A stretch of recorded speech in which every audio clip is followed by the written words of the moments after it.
اب یہ دو باتیں جو ہیں کہ نماز پڑھنا وقت پہ اور جہاد کرنا، یہ اس حدیث میں آ گیا، لیکن ہمارا جو موضوع ہے وہ کیا ہے کہ یہ جو آقا علیہ السلام نے فرمایا ہے کہ والدین کے ساتھ حسن سلوک کرنا۔ ایک بات آپ بنیادی طور پر یاد رکھیں کہ والدین کے حقوق کے حوالے سے جب میں نے یہ عرض کیا ہے کہ حقوق العباد میں حضور نبی کریم صلی اللہ علیہ وسلم کے جو حق ہیں امت پہ وہ تو الگ بات ہے، صحابہ اہل بیت پنجتن پاک کے حق ہیں وہ الگ ہیں۔ جو ہمارے معاشرے میں اگر آپ دیکھیں جو حقوق کی بات آتی ہے تو معاشرے میں جب آپ دیکھتے ہیں تو سر فہرست حقوق العباد میں والدین کا حق ہے، والدین کا بہت زیادہ حق ہے۔ اور حقوق العباد کے حوالے سے آپ جانتے ہیں کہ جب تک بندہ معاف نہ کرے اللہ معاف نہیں کرتا۔ حقوق اللہ میں تو یہ ہے کہ نماز، روزہ، حج، زکوٰۃ یہ اللہ کے حق ہیں، اللہ چاہے معاف کر دے چاہے معاف نہ کرے، لیکن حقوق العباد میں جب تک بندہ معاف نہ کرے اس وقت اللہ معاف نہیں کرتا۔ تو والدین کے جو حقوق ہیں وہ حقوق العباد میں سر فہرست ہیں۔ تو پھر آپ خود سوچیں، اگر عام ایک بندہ جس کا آپ دل دکھاتے ہیں، حق کھاتے ہیں، ناراض کرتے ہیں، تکلیف دیتے ہیں، وہ آپ کو معاف نہ کرے اللہ معاف نہیں کرتا، پھر جب والد اور والدہ یہ معاف نہ کرے تو اللہ کیسے راضی ہوگا؟ اور وہ تو حضور کی حدیث ہے کہ والدین کی رضا میں اللہ کی رضا ہے اور والدین کی ناراضگی میں اللہ کی ناراضگی ہے۔ تو جس نے والدین کو راضی رکھا گویا کہ اس نے اللہ کو راضی رکھا، اور جس نے والدین کو ناراض رکھا اس نے اللہ کو ناراض رکھا۔ تو اس لیے آقا علیہ السلام نے یہ فرمایا ہے کہ والدین کے ساتھ حسن سلوک کرنا۔ جب پوچھا گیا کہ یا رسول افضل ترین عمل کون سا ہے، تو میرے آقا نے جہاں پر یہ فرمایا کہ نماز وقت پہ پڑھنا، جہاں پہ یہ فرمایا کہ جہاد کرنا، اور وہیں پر میرے آقا نے یہ بھی فرمایا کہ والدین کے ساتھ نیک عمل کرنا، تو پتہ چلا کہ یہ اللہ کو یہ وہ عمل ہے جو اللہ کو پسند ہے۔ ایک عمل وہ جو ہمیں پسند ہے، ایک عمل وہ جو اللہ کو پسند ہے۔ تو پتہ چلا کہ والدین کا احترام کرنا، والدین سے محبت کرنا، والدین کو پروٹوکول دینا، والدین کو عزت احترام کی نگاہ سے دیکھنا، یہ اللہ کا پسندیدہ عمل ہے، یہ اللہ کا پسندیدہ عمل ہے۔ تو محترم حضرات، اس حوالے سے خاص طور پر ہمیں خیال رکھنا چاہیے کہ اس گئے گزرے دور میں سب سے زیادہ جو ایک لہر چلی ہوئی ہے وہاں پر آپ کو والدین کی نافرمانی نظر آ رہی ہے، اور اس حوالے سے بہت زیادہ لوگ پریشان ہیں، والدین پریشان ہیں۔ جن کی اولاد نہیں ہے وہ اللہ کی بارگاہ میں گڑ گڑاتے ہیں، روتے ہیں، دعا کرتے ہیں، دعائیں کراتے ہیں کہ ہماری اولاد ہو جائے، اور جن کی ہے اور نافرمان ہے وہ بھی پریشان ہے، اور ان کے لیے اور آزمائش بن جاتی ہے کہ جناب اس گلی سے بندہ آ گیا، دروازے پہ دستک دیتا ہے کہ آپ کے بیٹے نے جناب میرے گھر میں گیند پھینک دی، ایک دروازے پہ آ کر دستک دیتا ہے آپ کا بیٹا میرے بیٹے کے ساتھ سکول میں لڑا ہے، ایک آ کر دروازے پہ دستک دیتا ہے کہتا ہے آپ کا بیٹا فلاں گلی میں میرے بچے سے لڑا ہے، ایک کہتا ہے کہ آپ کے بیٹے نے میری گاڑی کے لکیر کھینچ دی ہے، میری گاڑی کا شیشہ توڑ دیا ہے۔ یعنی کہ ایک لمبی فہرست لگی ہوتی ہے کہ والد کے پاس آ کر لوگ شکایتیں لگا رہے ہوتے ہیں اولاد کی۔ تو وہ کس اولاد کی شکایت لگتی ہے؟ جو نافرمان اولاد ہوتی ہے، جو فرمانبردار اولاد ہوتی ہے۔ آپ کو پتہ لوگ آ کر باپ کو کیا کہتے ہیں کہ آپ کا بیٹا بہت اچھا ہے، آپ کا بیٹا بہت نیک ہے، آپ کے بیٹے نے کبھی ہمیں ایز اے ہمسایا وہ دفتر کے معاملات ہوں یا کہیں بھی ہوں آج تک کوئی تکلیف نہیں دی۔ تو جب والدین کے سامنے کوئی آ کر اولاد کی تعریف کرتا ہے، میں سمجھتا ہوں کہ والدین کے لیے سب سے بڑا سرمایہ وہی چیز ہوتی ہے۔ والدین خوش ہوتے ہیں، اور خوشی کا ایک عالم ہوتا ہے کہ جناب ہمارے لیے اس سے بڑی خوشی کی بات کیا ہو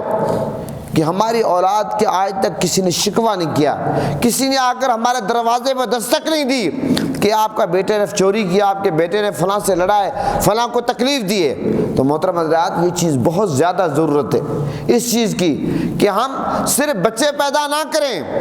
اپنی اولاد کی تربیت کریں، اپنی اولاد کی تربیت کریں، اور جب ہم بچپن سے اولاد کی تربیت کریں گے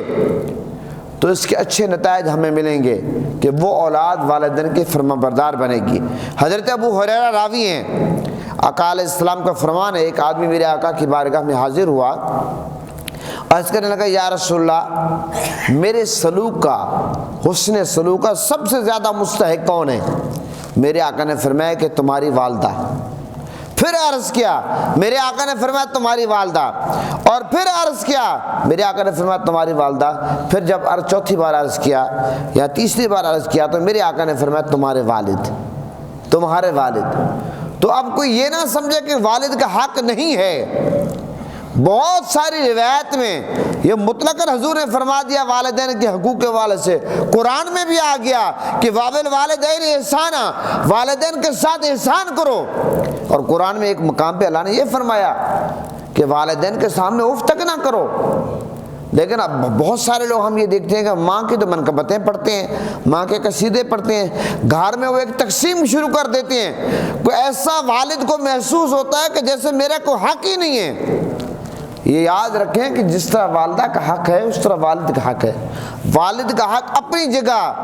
والدہ کا حق اپنی جگہ۔ یہ بات درست ہے کہ والدہ 9 ماہ بچے کو پیٹ میں اٹھاتی ہے، بچہ پیدا ہوتا ہے، وہ ایک ایسی تکلیف کی کیفیت سے گزرتی ہے جو بیان سے باہر ہے، اور پھر آپ کو پتہ ہے کہ جتنا عرصہ دودھ پلاتی ہے والدہ محترمہ کو بہت ساری چیزیں کھانے سے ڈاکٹر روکتے ہیں کہ اگر آپ یہ کھائیں گی تو یہ آپ کے کھانے کی وجہ سے آپ کے بچے کی صحت پہ اثر پڑے گا، اور پھر آپ کو پتہ ہے کہ بچہ پیشاب کرتا ہے، اب تو پیمپر شیمپر فلاں چیزیں آ گئی ہیں، پہلے زمانے میں یہ تو نہیں ہوتی تھی، اور اب بھی دیہاتوں میں یہ چیزیں نہیں ہیں۔ آپ کو پتہ ہے بچہ پیشاب کرتا ہے، ساری رات والدہ خود گیلی جگہ پہ سوتی ہے، بچے کو، اپنے بیٹے کو، بیٹی کو خوش جگہ پہ سلاتی ہے۔ یقیناً اس سارے مراحل سے والدہ کو گزرنا پڑتا ہے، اور پھر آپ یہ بھی جانتے ہیں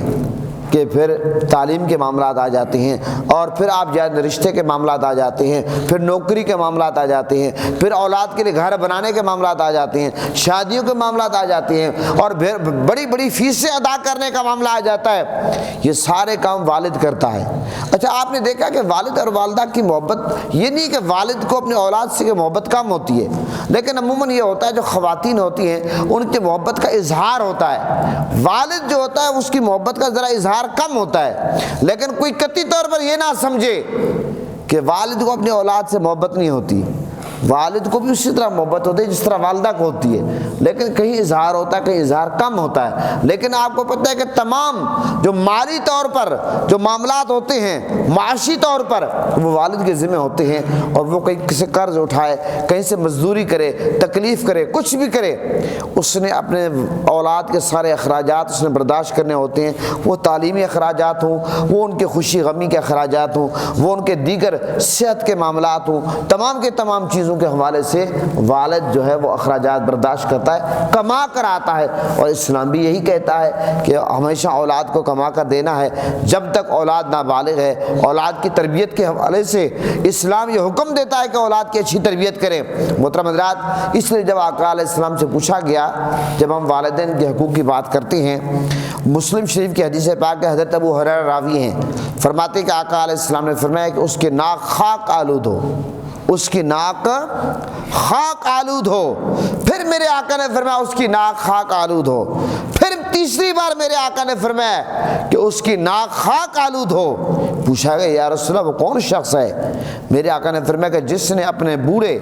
ماں باپ کو یا دونوں میں سے کسی ایک کو پایا، پھر ان کی خدمت کر کے اس نے جنت نہیں کمائی، تو اس کی ناک خاک آلود ہو۔ یہ بات میرے آقا نے ایک بار نہیں فرمائی، یہ بات میرے آقا نے 3 بار فرمائی کہ ماں باپ میں سے ایک یا دونوں کو بڑھاپے کی حالت میں پائے، جب والدین کو ضرورت ہے اولاد کو، اولاد کی خدمت کی، اولاد والدین کو سہارا دیں، اس وقت اولاد والدین کی خدمت کریں،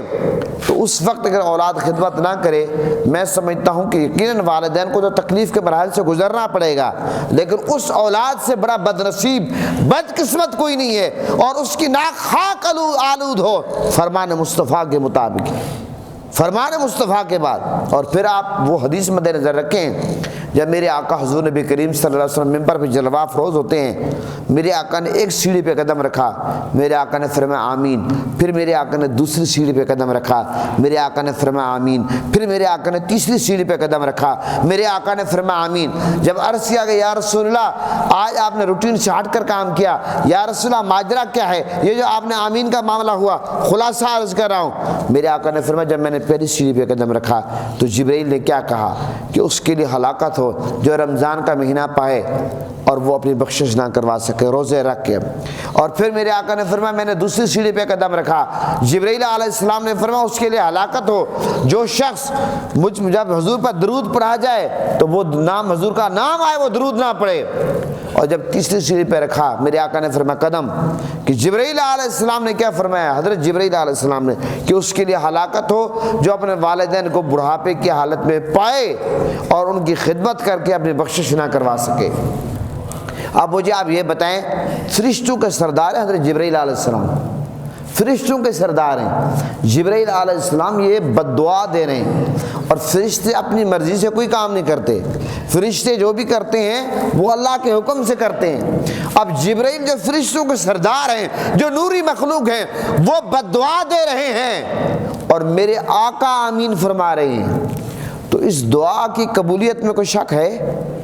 اس دعا کی قبولیت میں کوئی شک ہے؟ تو پھر ہمیں سوچنا چاہیے کہ جو والدین کا احترام نہیں کرتے، جن کے لیے میرے آقا نے آمین فرما دیا، جبرائیل نے دعا دی کہ اس کے لیے ہلاکت ہو، تو وہ کیسے پھر بچے گا؟ وہ پھر کیسے بچے گا؟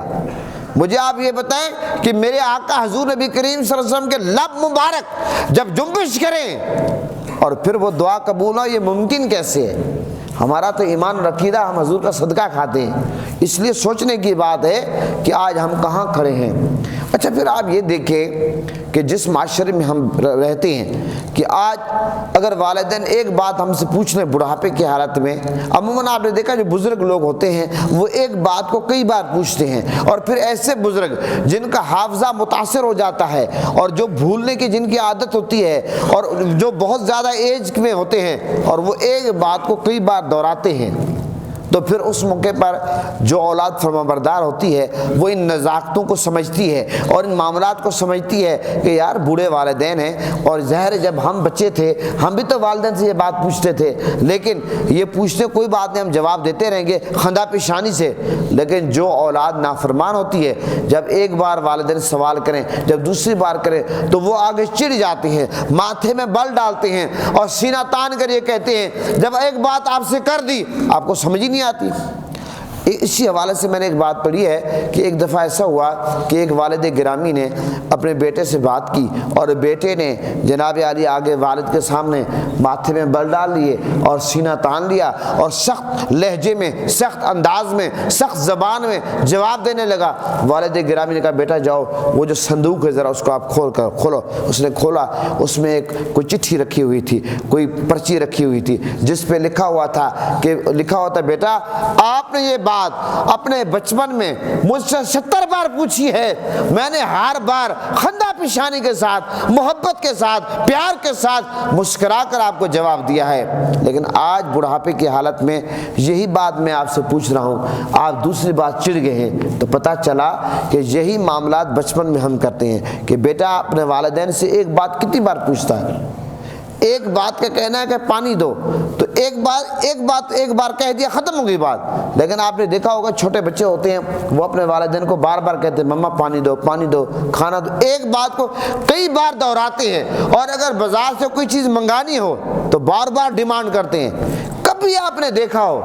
کہ والدین ناراض نہیں ہوتے، بلکہ والدین خوش ہوتے ہیں، والدین خوش ہوتے ہیں کہ ہماری اولاد ہم سے کوئی ڈیمانڈ کر رہی ہے۔ لیکن ایک اولاد ہے جب بڑی ہوتی ہے، پل پل جاتی ہے، ہٹی کٹی ہو جاتی ہے، اور پھر وہی اپنے والدین کے آگے سینہ تان لیتی ہے، اور یہ بدقسمتی ہے۔ محترم حضرات کہ والدین جو ہیں، والدین یہ ایک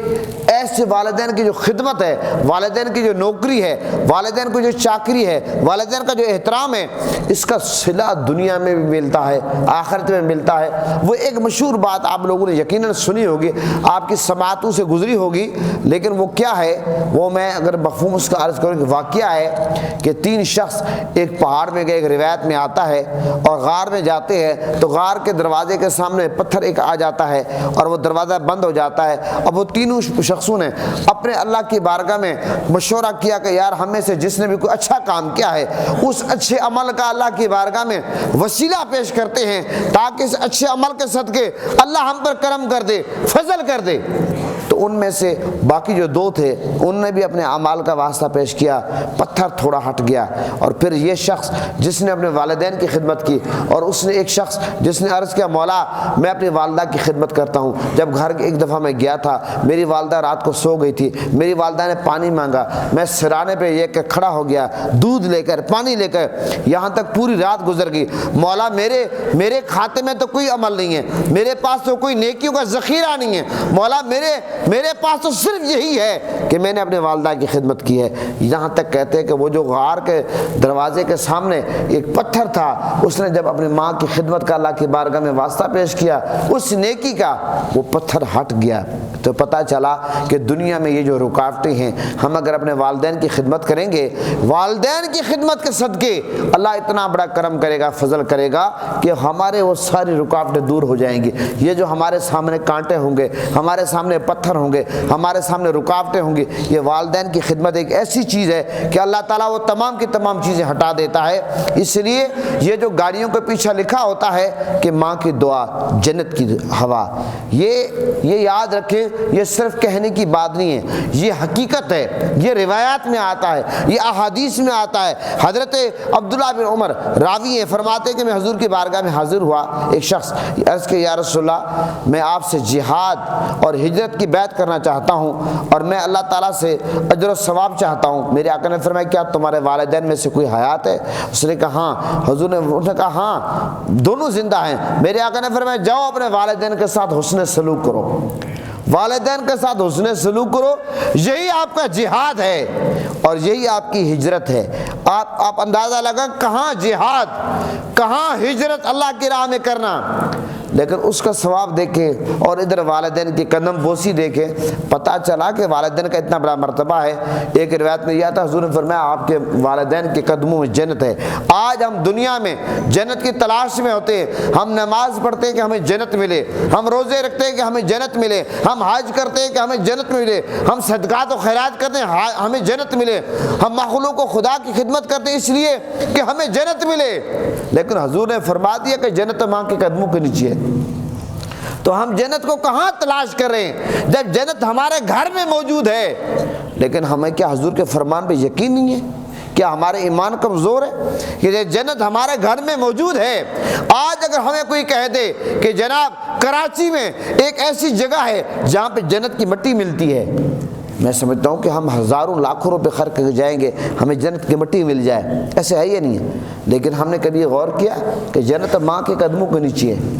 جنت ماں کے قدموں کے نیچے ہے، تو ہم ان قدموں کو کیوں نہیں دباتے، ان قدموں کے بوسے کیوں نہیں لیتے، ان راہوں کو ہم کیوں نہیں تکتے جس راہوں پہ ہمارے والدین چلتے تھے یا چلتے ہیں؟ دنیا میں جن کے والدین ہیں، جن کے دنیا سے پردہ کر گئے، دونوں کے حوالے سے یہ بات ہوگی۔ محترم حضرات، اس لیے حضرت آقا علیہ السلام کا ایک فرمان یہ بھی ہے کہ ایک آدمی ایسا کہ یا رسول اللہ کہ والدین کا اپنی اولاد پر کتنا حق ہے؟ یہ سوال کیا، والدین کا اولاد پر کتنا حق ہے؟ میرے آقا نے فرمایا کہ وہ تیرے لیے جنت بھی ہے، وہ تیرے لیے دوزخ بھی ہے، وہ تیرے لیے جنت بھی ہے اور دوزخ بھی ہے۔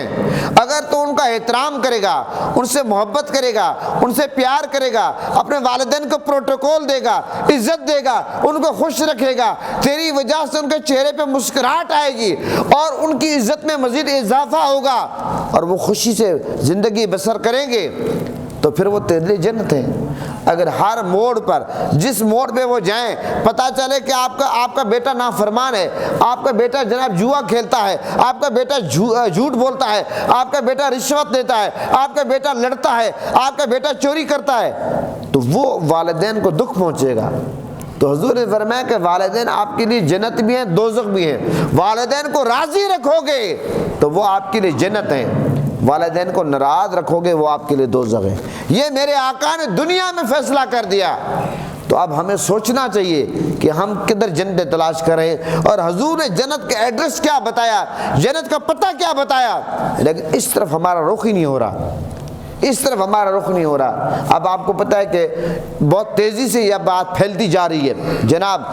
باہر کے ممالک میں، آؤٹ کنٹریز میں یہ معاملہ تو پہلے سے ہم سنتے آ رہے تھے، پڑھتے آ رہے تھے جناب، یہ ہمارے سماعتوں سے یہ چیزیں گزر رہی تھی کہ جناب باہر آؤٹ کنٹریز میں ہوتا ہے، اولڈ ہاؤس بنے ہوئے ہیں، جب والدین بڑھاپے کی حالت میں پہنچ جاتے ہیں، والدین ان کی تکلیف کرنا اور ان کا جناب خدمت کرنا اس چیز کو اپنے لیے تکلیف سمجھتے ہیں، شرم کی بات سمجھتے ہیں، والدین کو اولڈ ہاؤس میں چھوڑ کر آ جاتے ہیں، پھر جا کر مہینے میں ہفتے میں کبھی ایک بار جا کر ملاقات کر لی، اور کئی ایسے ہیں ملاقات کرتے ہی نہیں ہیں۔ لیکن اب یہ چیزیں ساری کے ساری پاکستان میں آ رہی ہیں اور یہ چیزیں دیکھنے کو مل رہی ہیں۔ اب ہم یہ دیکھتے ہیں کہ اولاد اپنے والدین سے تنگ ہو جاتی ہے، جب تک کوئی والد جناب بڑی نوکری پہ بیٹھا ہے، عہدے پہ بیٹھا ہے، منصب پہ بیٹھا ہے، والد کے نیچے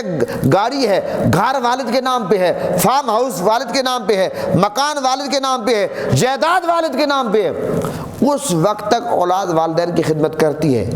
اور جیسے ہی والد یہ سوچتا ہے کہ جناب زندگی کو کوئی پتہ نہیں، میں یہ اولاد، یہ جو جائیداد اپنے اولاد کے نام پہ کرا دوں، میرے مرنے کے بعد میری اولاد کو تکلیف نہ ہو، میں یہ جو پیسہ ہے، یہ جو تمام چیزیں تقسیم کر دوں، میری اولاد پریشان نہ ہو۔ جب والد کے ہاتھ صاف ہوتے ہیں اور تمام چیزیں اولاد کے حوالے کرتا ہے، اور وہی اولاد جو پہلے والد سے بھیک مانگ رہی ہوتی تھی، والد کا احترام کر رہی ہوتی تھی، آنکھیں بچھا رہی ہوتی تھی، اب وہ آنکھیں دکھانے لگتی ہیں،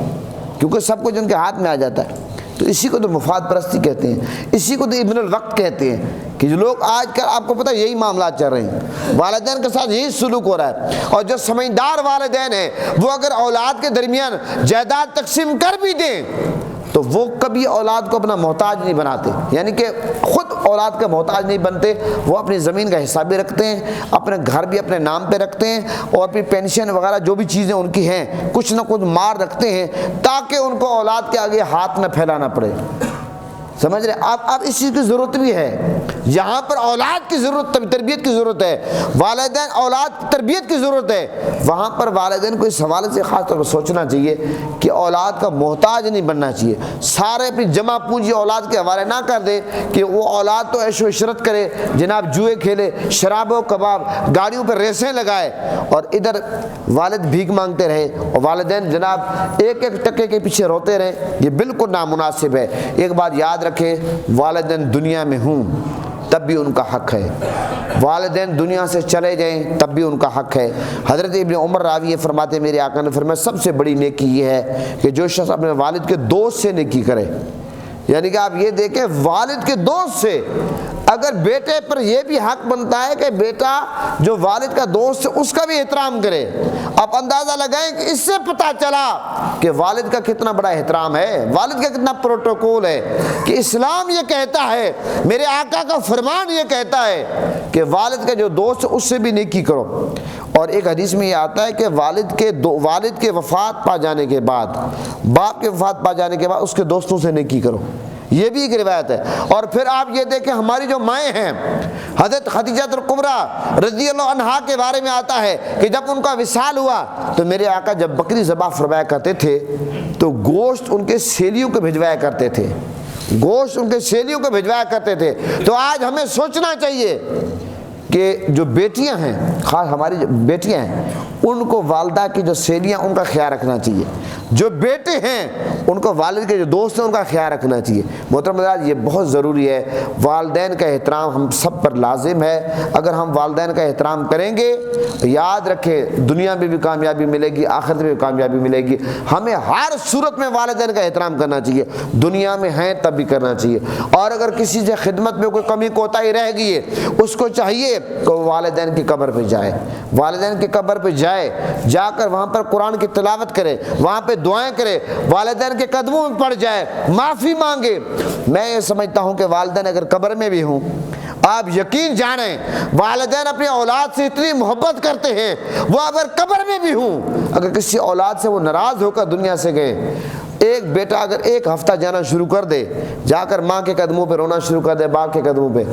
ادھر سے کرم ہو جائے گا، خواب میں ملاقات ہو جائے گی، ادھر سے اشارے مل جائیں گے کہ والدین راضی ہو گئے۔ لیکن یہ کچھ کرنا آسان کام نہیں ہے، اس کے لیے آپ کو پتہ ہے کہ نفس جو ہے، نفس اس پر حملہ کرنا ہوتا ہے، اپنے نفسانی خواہشات کو مٹانا پڑتا ہے، وقت نکالنا پڑتا ہے، جہاں پر مٹی میں ماتھے رگڑنے پڑتے ہیں، والد کے قدموں میں سر رکھ کر بیٹھنا پڑتا ہے، دھوپ ہو، سردی ہو، گرمی ہو، تمام مصروفیات کو ترک کے جانا پڑتا ہے، کچھ پانے کے لیے کچھ کھونا پڑتا ہے۔ اس لیے، اور یہ بہت بڑی نعمت ہے والدین، تو اس لیے والدین کی عزت کریں، والدین کا احترام کریں۔ اور یہ آپ میں سے بہت سارے لوگ ماشاءاللہ بزرگ تشریف فرمائے ہیں، 60 سال 65 سال جن کی ایج ہے، وہ جانتے ہیں تجربے سے کہ جو شخص اپنے والدین کے احترام کرتا ہے، میری عمر اتنی نہیں ہے لیکن 2 چیزیں میں نے معاشرے میں دیکھی ہیں کہ جو شخص اپنے استاد کا احترام کرتا ہے، جب وہ استاد بنتا ہے اس کے شاگرد اس کا احترام کرتے ہیں، اور جو شخص اپنے والدین کا احترام کرتا ہے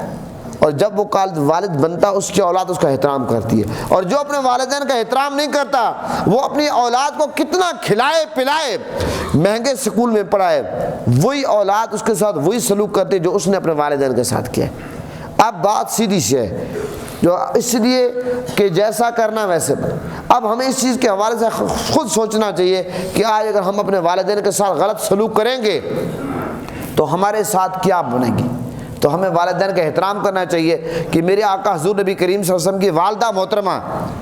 حضرت حلیمہ سعدیہ جو میرے آقا کی رضائی ماں ہیں، جن نے حضور کو دودھ پلایا، جب وہ تشریف لاتی ہیں میرے آقا ان کو ویلکم کرتے ہیں، ان کا استقبال کرتے ہیں، میرے آقا اپنی کملی مبارک ان کے نیچے بچھاتے ہیں۔ تو لہٰذا ہر صورت میں ہم نے اپنے والدین کا احترام کرنا ہے، والدین کی خدمت کرنی ہے، اور یقیناً ہمیں دنیا میں بھی کامیابی ملے گی، آخرت میں بھی کامیابی ملے گی۔ بڑی بدنصیبی کہ آج کل والدین کی نافرمانی کی جا رہی ہے، اس پر بہت دل دکھتا ہے۔ والدین کے ساتھ اولاد جو سلوک کر رہی ہے، اس لیے والدین اگر اپنی اولاد کو رزق حلال کھلائیں گے، اچھی تربیت کریں گے، ٹائم دیں گے، میں سمجھتا ہوں کہ وہی اولاد ان کے لیے اچھی بنے گی۔ اللہ تعالیٰ سب کا حامی و ناصر ہو۔ اور نماز کے حوالے سے جو ہم مسئلے پہ بات کرتے رہتے ہیں وہ ذرا آپ سماعت فرما لیں کہ اب ہم نے